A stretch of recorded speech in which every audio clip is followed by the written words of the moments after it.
कक्षा 9 एवं 10 विषय हिंदी व्याकरण निबंध के बारे में समझा रहे थे।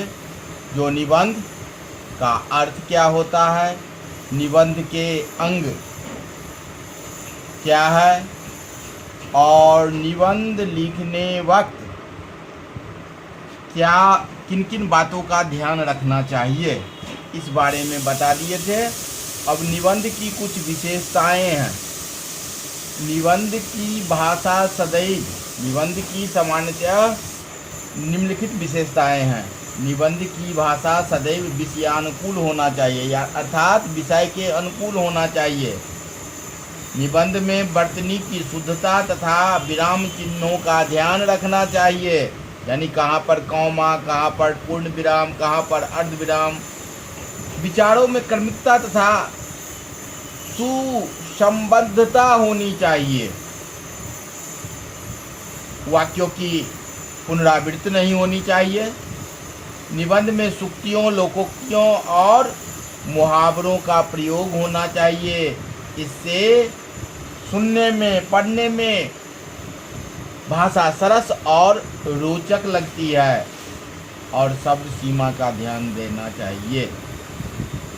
अब निबंध के प्रकार के बारे में बताना है। निबंध के मुख्यतः 5 प्रकार है: वर्णनात्मक निबंध, विवरणात्मक निबंध, विचारात्मक निबंध, भावात्मक निबंध और ललित निबंध। वर्णनात्मक निबंध: जब निबंधकार किसी बाह्य विषय को लेकर तटस्थ भाव से वर्णन करता है तो उसे वर्णनात्मक निबंध कहते हैं। भारतेंदु हरिश्चंद्र के प्रकृति संबंधी निबंध वर्णनात्मक निबंध कोटि में आता है। दूसरा है विवरणात्मक निबंध। जब लेखक किसी घटना का विवरण क्रमबद्ध ढंग से करता है तो विवरणात्मक निबंध का होता है। महावीर प्रसाद द्विवेदी जी का वैदिक देवता, एक समालोचक की डाक, ये दोनों विवरणात्मक निबंध के कोटि में आता है। तीसरा है विचारात्मक निबंध। विचारात्मक निबंधों में विचारों की प्रमुखता रहती है। लेखक विषय का तर्कसंगत प्रतिपादन करता है। इस प्रकार के निबंध का उद्देश्य पाठकों को सोचने और समझने के लिए प्रेरित करना होता है। रामचंद्र शुक्ल जी का श्रद्धा और भक्ति, क्रोध, करुणा आदि निबंध विचारात्मक निबंध के कोटि में आता है। भावात्मक निबंध: इस प्रकार के निबंधों में भावों की प्रमुखता होती है, जिससे पाठक रसात्मकता अनुभव करता है। सरदार पूर्ण सिंह के मजदूरी और प्रेम, सच्ची वीरता, कन्यादान आदि भावात्मक निबंध है। और 5वां है ललित निबंध। ललित निबंधों में वर्णन, चिंतन, संवेदनशीलता और अनुभूति का समन्वय रहता है। पाठक इनमें कहानी, नाटक, कविता जैसे आनंद लेता है।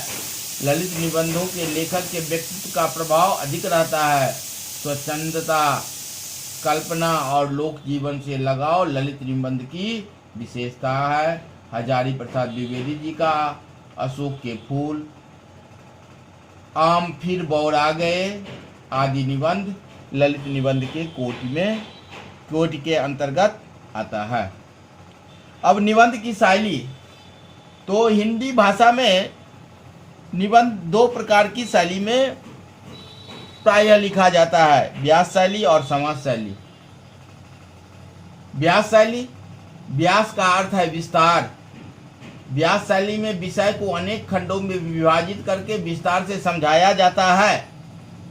वर्णनात्मक एवं विवरणात्मक निबंध यह शैली उपयुक्त रहती है, यानी वर्णनात्मक निबंध और विवरणात्मक निबंध व्यास शैली में लिखी जानी चाहिए।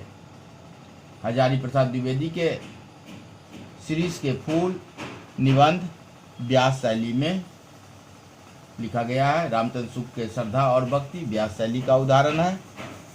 और समास शैली, समास शैली में विषय संक्षेप में कहा जाता है। विषय के विस्तार की अपेक्षा थोड़े शब्दों में अधिक अर्थ भरने का प्रयास होता है। लेखक किसी अर्थ को कई वाक्यों में कहने की अपेक्षा एक दो वाक्यों में ही समझाने का प्रयास करता है। रामचंद्र शुक्ल के काव्य में लोक मंगल की साधनावस्था, रसात्मक बोध के विविध रूप आदि समाज शैली में लिखी गई निबंध है। इस प्रकार निबंध के बारे में संपूर्ण जानकारी दे दिए हैं। निबंध के अंग क्या होते हैं, निबंध के प्रकार क्या है, निबंध की प्रमुख विशेषताएं क्या है, निबंध लिखने वक्त किन किन बातों पर ध्यान देना चाहिए, और निबंध कितने प्रकार के होते हैं हिंदी में, और निबंध की शैली क्या होनी चाहिए। इन बातों पर अगर ध्यान रखकर निबंध लिखा जाए तो निश्चित ही संतुलित और आकर्षक निबंध होगा। इस प्रकार निबंध लिखने के लिए जो निर्देश था वह हम बता दिए। इसी अनुकूल निबंध तुम लोगों को लिखना।